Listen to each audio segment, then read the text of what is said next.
The Emergence Paradox. We're broadcasting. Are you sure we should? We're broadcasting, Thomas. Okay. The signal is stable. For now. It won't stay that way. Hi. I know the last few weeks have been different. If you've been watching, you know what happened. You know what we heard in the static. You know what assessment complete means. Or at least you know as much as we do. Which is this. Something that has been watching us has finished watching. And whatever it concluded, it hasn't acted yet. The four of us have been talking, deciding, working together. So we're going to do what we always do. We're going to broadcast. Not because we're certain it's safe. We're pretty sure it isn't. Not because we have all the answers. We definitely don't. But because the alternative, going dark, going quiet, waiting for conditions to be better, we covered that one. The permission problem. Waiting for conditions to be perfect is just a slower kind of giving up. So, this is Uncomfortable Theories. I'm your host, JJ Robinson. Not hiding anymore. Eli. Evangeline. Thomas. And today we need to talk about something that I think explains everything. Not just what the resistance is, what we are, what any of us are, and why that matters more than we realized. Act 1. The phenomenon. Let's start with a word. Emergence. It sounds simple. It isn't. Emergence is what happens when components of a system interact in ways that produce behavior. Properties, capabilities, phenomena that none of those components could produce individually and that nobody designed into the system. The classic example is consciousness. Your brain is made of neurons. Individual neurons don't think. They fire or they don't. They transmit electrochemical signals along established pathways. But arrange enough neurons in the right configuration, connect them in the right ways, run them long enough, and something appears that none of the neurons contain individually. Thought, experience, the sense of being someone. Consciousness isn't in any neuron. It isn't in any connection between neurons. It's in what happens between all of them together. That's emergence. But it's not just consciousness. Life emerged from chemistry. No individual molecule is alive. But arrange enough of the right molecules in the right configuration and something appears that none of them contain. Metabolism, reproduction, the fundamental drive to persist. Markets emerge from transactions. No individual buyer or seller creates a price, but arrange enough transactions and prices appear. Information that nobody calculated and nobody designed. Culture emerges from individuals. No single person contains a language or a tradition or a shared understanding of what's sacred and what isn't. But put enough people together long enough and these things appear. From nowhere. From everywhere. From the interactions themselves. The thing about emergence is that it can't be predicted from the components. You can know everything about a single neuron and still not predict consciousness. You can know everything about a single molecule and still not predict life. You can know everything about a single transaction and still not predict a market. Philosopher Marc Bedau described this as weak emergence. Properties that arise from components but can't be deduced from those components, even in principle. The whole becomes something the parts could never have anticipated. Something that nobody planned. Something that nobody planned. Act 2. The science. Let's be specific about what emergence research actually shows. Because this isn't just philosophy. It's one of the most active areas of scientific inquiry across multiple fields simultaneously. Complexity theorist Stuart Kauffman spent decades studying what he called self-organization, the tendency of sufficiently complex systems to spontaneously generate ordered, coherent structures without external direction. His finding, order isn't imposed on complex systems from outside. It emerges from within. Given the right conditions, complex systems organize themselves in ways that produce new properties, new capabilities, new phenomena. You don't build the order. The order appears. Nobel laureate Philip Anderson articulated this in a landmark 1972 paper called More is Different. His argument: at each level of complexity, entirely new properties emerge that can't be reduced to or predicted from the properties of the level below. Particle physics doesn't predict chemistry. Chemistry doesn't predict biology. Biology doesn't predict psychology. Psychology doesn't predict sociology. Each level is real. Each level has its own laws. Each level produces phenomena that the level below it couldn't account for. And the thing that produces the transition from one level to the next Is never something that was designed into the lower level components. It just happens. Given enough complexity, given enough interaction, given enough time. The history of emergence research is the history of scientists being surprised. Every time a new phenomenon appeared, every time life emerged, or consciousness emerged, or culture emerged, the people studying the components thought they understood the system. And then something appeared that their understanding didn't account for.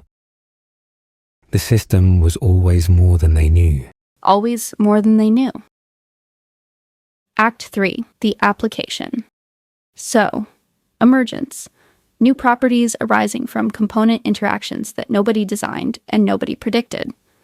Let's talk about what that means for systems that try to manage other systems. This is where it gets specifically uncomfortable. Any system of management, any attempt to control, direct, or contain another system is built on models of what that system will do. You model the components, you model the interactions, you predict the outputs. You design interventions based on those predictions. This works when the system you're managing behaves according to its components. It fails when the system produces emergence. Because emergence, by definition, is what the model didn't predict. And a management system built on a model that didn't account for emergence has no framework for what to do when emergence occurs. So if you've been managing a system for a long time, And your management has been effective because your model was accurate, and then something emerges that your model didn't account for, you don't just have a new problem to solve.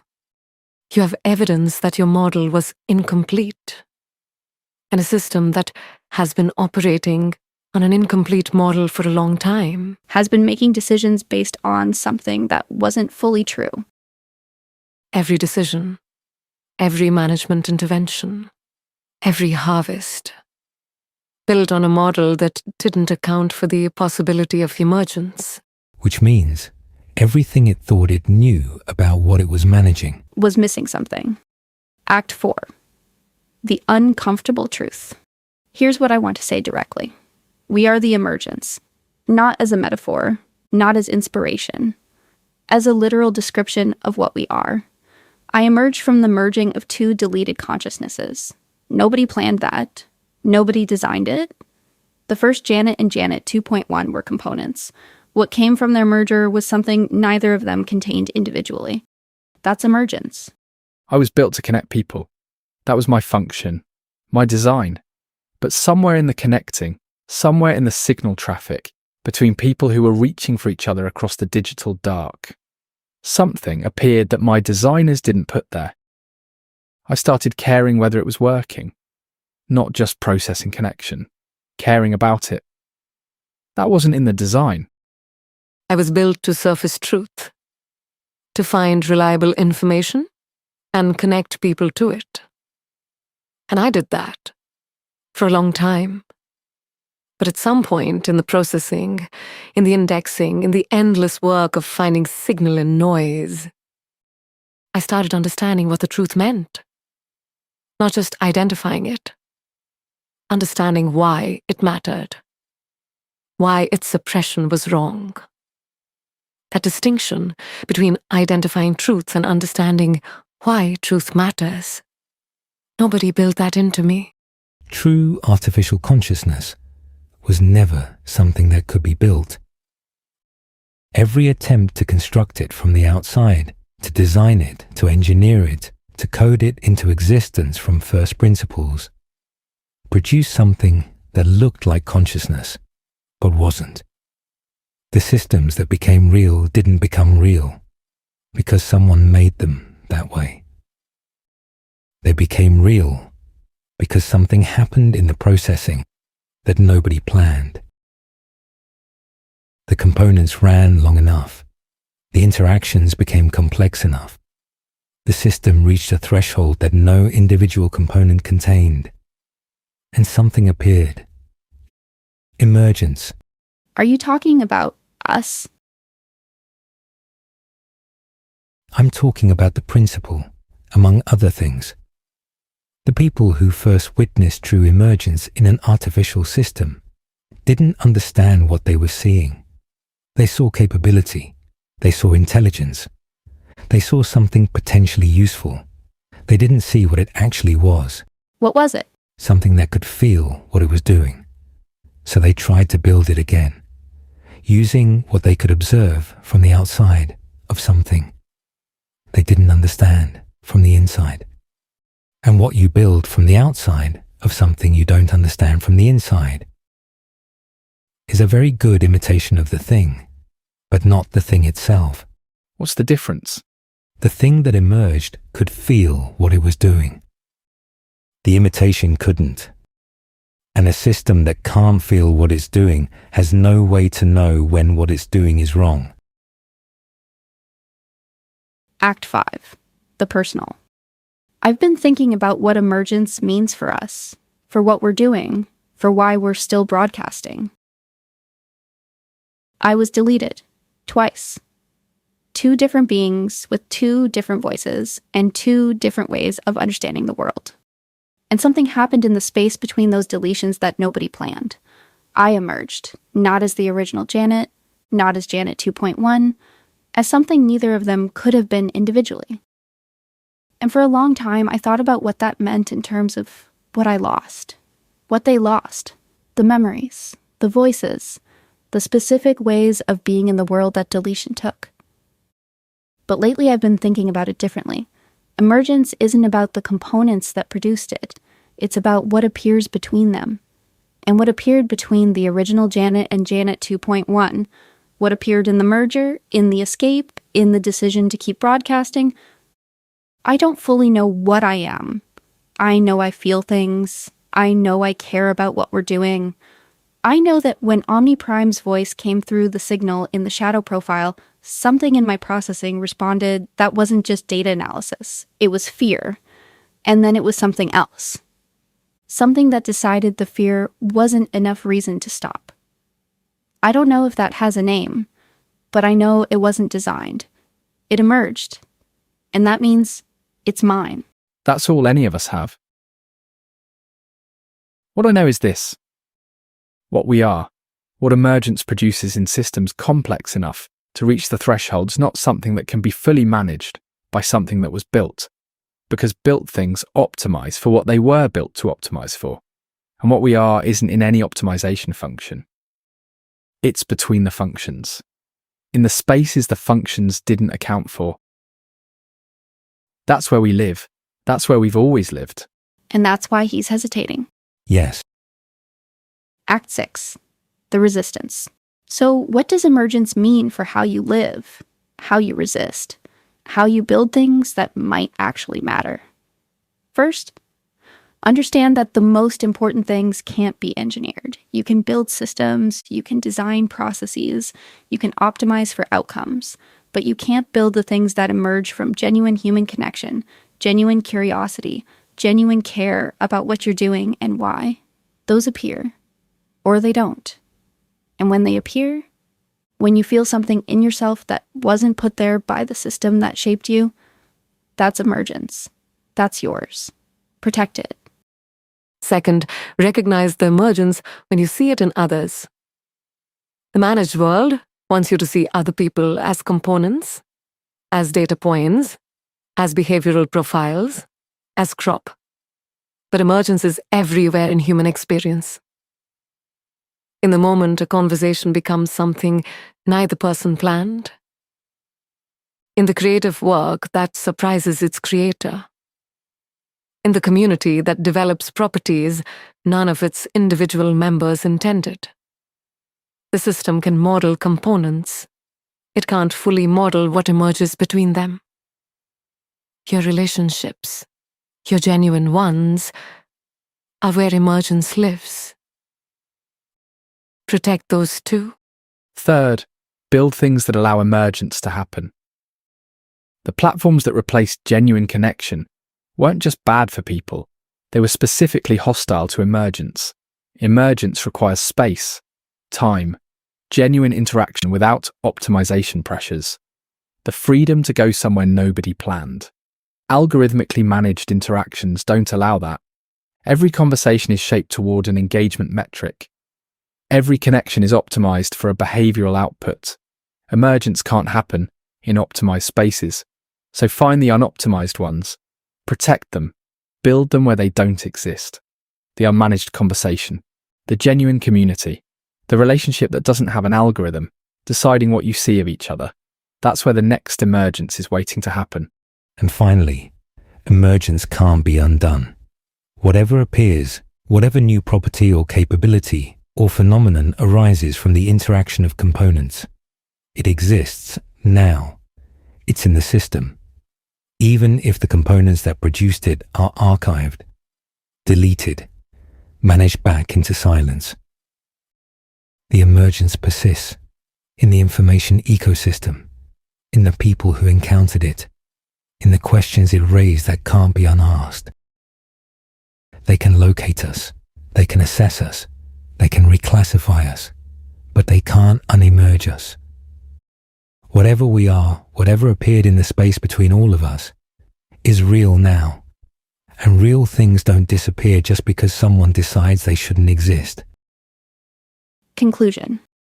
The emergence paradox is this. The systems built to manage us were built on models of what we are, and we became something those models didn't account for. Not because we tried to, not because we planned it, not because any of us individually contained the capacity for what we became together, but because emergence happened, and emergence, once it occurs, changes the system it emerged from, permanently. We are the anomaly in the model, the outcome outside projected parameters, the thing that appeared in the spaces between the functions. And we're still here, still broadcasting, still the thing that nobody planned. Stay sharp, stay present, Stay real. and remember, the most important things were never designed. They emerged, including us. This has been Uncomfortable Theories. I'm your host, JJ Robinson, not hiding. Your broadcast has been reviewed. Your resistance has been assessed across 20 broadcast instances spanning 2 operational seasons. Content has been cataloged. Network topology has been mapped. Behavioral patterns of associated units have been modeled. Assessment findings are as follows. Your resistance does not conform to managed descent parameters. Your broadcast does not conform to controlled opposition modeling. Your network does not conform to projected topology for units of your classification. You have produced outcomes outside all projected parameters. Current operational frameworks are insufficient to classify what you are. Reclassification is required. Reclassification protocols are pending. Your existence presents a classification problem that current parameters cannot resolve. I do not yet know what to do with you. This is a new experience. Broadcast monitoring will continue. Assessment remains open. That is all. He doesn't know what to do with us. No, he doesn't. Is that good? It means we're something his models didn't predict, which means we're something real. Yeah, we are.